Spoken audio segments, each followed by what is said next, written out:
بسم اللہ الرحمن الرحیم۔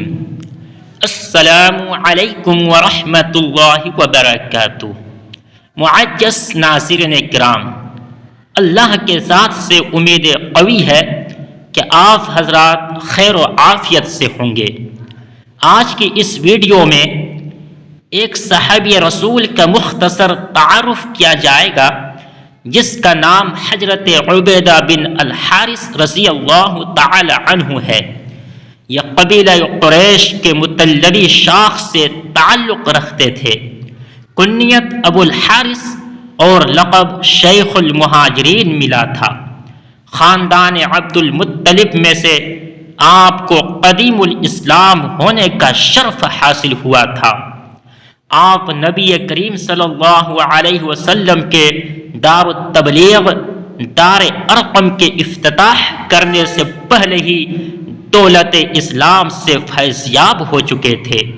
عمر میں نبی کریم صلی اللہ علیہ وسلم سے 10 سال بڑے تھے۔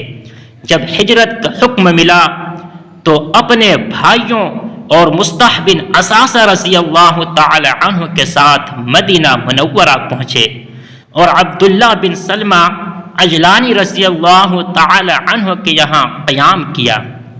نبی کریم صلی اللہ علیہ وسلم کے یہاں حضرت عبیدہ بن الحارث رضی اللہ تعالی عنہ کی بڑی قدر و منزلت تھی۔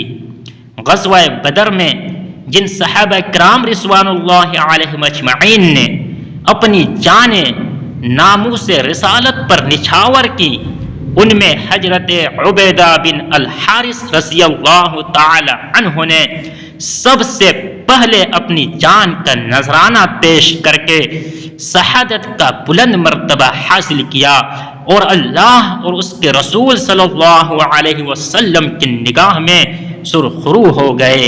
الحمدللہ۔ آپ کو مقام صفرا میں دفن کیا گیا۔ آپ کی شہادت کے کچھ عرصہ بعد مسلمانوں کا ایک قافلہ اس مقام پر خیمہ زن ہوا تو ساری وادی مشک خالص کی خوشبو سے معطر تھی۔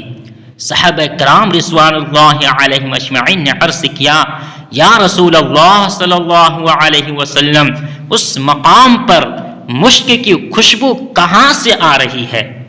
تو رسول اللہ صلی اللہ علیہ وسلم نے فرمایا، کیا تمہیں معلوم نہیں ہے کہ میرے عبیدہ بن الحارث رضی اللہ تعالی عنہ کی قبر اس مقام پر ہے، اس وادی میں ہے۔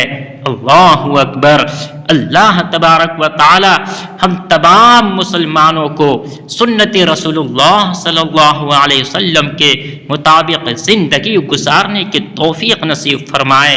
اللہ تبارک و تعالی ہم سب کو صحابہ کرام رضوان اللہ علیہم اجمعین جیسے ایمان نصیب فرمائے۔ آمین یا رب العالمین۔ فقط والسلام۔